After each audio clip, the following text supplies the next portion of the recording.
Commitment, என்னுடைய commitment அப்படி மட்டும் தான் பேசுவாங்க. அதை வந்து நம்ம ஒண்ணுமே செய்ய முடியாது. ஏன்னா அவங்களுடைய குடும்ப சூழ்நிலை பாரம், அது வந்து தவறுனே நம்ம சொல்ல முடியாது. சரி, ஆனா நிறுவனத்தோட செயல்பாடு என்னங்கிறத கொஞ்சம் நீங்க அவங்களுக்கு புரிய வைங்க. ஒரு 6 மாசமா போராடிட்டு இருக்கோம். 6 மாசத்துல கொஞ்சம் கூட கேப் இல்லாம அடிச்சுட்டு இருக்காங்க.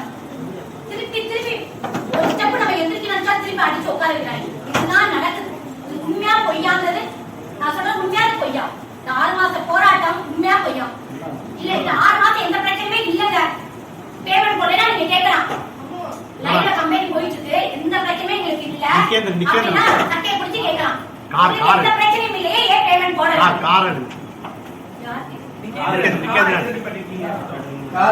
காரை மட்டும் எடுத்துக்கிட்டு வந்து கேட்குறேன். தைரியமா இருங்க, நம்பிக்கையா இருங்க. எப்பயும் உங்களோட நாம இருப்போம். அதை மட்டும் நம்ம வியாழன் வெள்ளிக்கு அப்புறம் நம்மளுக்கு என்னங்கிறது உண்மை நிலவரம், எந்த டேட்டு, எந்த மாதிரி சிஎம் பேமெண்ட் ஸ்கிப் பண்ணி கொடுக்குறாங்களா, ஃபுல்லா ரிலீஸ் ஆகுதா, எல்லாமே ஒரு தகவல் வந்துடும். பொறுத்ததும் பொறுத்துங்க, பொறுத்தால் பூமி ஆழ்வார். இன்னும் எத்தனை நாள் வியாழன் வெள்ளிக்கு இருக்கு? 3 நாள் தான். அதுக்காக வியாழன் காலம் இருக்கும். உங்களுக்காக நானும் எப்ப அந்த வியாழக்கிழமை வரும்னு பார்த்துருக்கேன். எங்களுக்கு ஒன்றும் பெருசா இல்லைங்க. எங்களுக்கு அப்டேட் ஒரு 5 நிமிஷம் முன்னாடி இருப்பாங்க, உங்களுக்கு அதுக்கப்புறம் இருப்பாங்க. இதுதான் இங்க நடக்குது. சும்மா அத்தாரிட்டிக்காக எங்களுக்கு 2 நாளைக்கு முன்னாடியே